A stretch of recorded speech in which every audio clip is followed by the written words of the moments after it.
As I'm sitting outside and seriously taking advantage of this weather right now, I realized that I have not posted a video in a very long time. So I said, while I'm enjoying it, I might as well share. For anyone who doesn't know me, my name is Anne-Marie Bola. I started a business about 4 years ago to fill a gap within the facilities and operations industry around training and development. And when I first started, my initial challenge was convincing the directors of engineering to invest in training videos. Initially, it was difficult because what they've seen in the past was a useless product. You would have people either turning on their phones and trying to video the training, or someone sitting in the back of a room just turn on a video camera and everyone talking over each other. So it was painful to watch this. So just the words training videos literally like triggered something negative for them.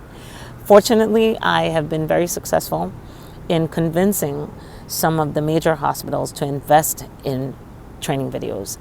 They see the value in it because obviously they have critical equipment within their facilities with new technology. And because of that, it requires training because most of the operators have never seen this stuff before. So to videotape it, it was really an easy sell.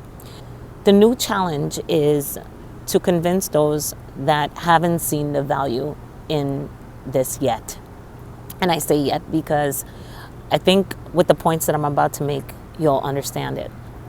People are asking, well, what's the ROI on this? What's my return on investment? Calculate how much money is spent on repairs. And if you take what it would cost for just the small initial investment, minus that from your cost of repairs, that's your return on investment right there. What I'm seeing, again, is probably not what a lot of others are seeing. Think about this.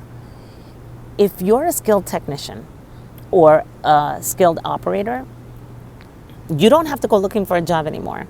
The jobs are finding you because employers are seeking you out. And because of that, it has a high turnover.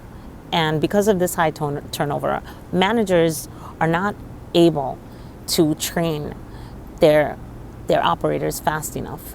And because of that, the equipment is getting damaged. I mean, it's just a reality of the situation and the times that we're in right now due to the internet, social media, and everything like that. Most people who work within facilities, they're visual learners. They usually don't go to the manuals as their first option. And we have a generation right now that relates more to videos than they do to reading, right? And you can't blame them for that because everything that we have right now is on demand. The attention span of the average person has decreased. And facilities must think differently if they want to optimize the efficiency in their building and save on repairs. So if you're interested in learning more, please direct message me or visit my website. I'd love to see if or how we can be of service to you. I always tell people this. An ounce of prevention is worth more than a pound of cure.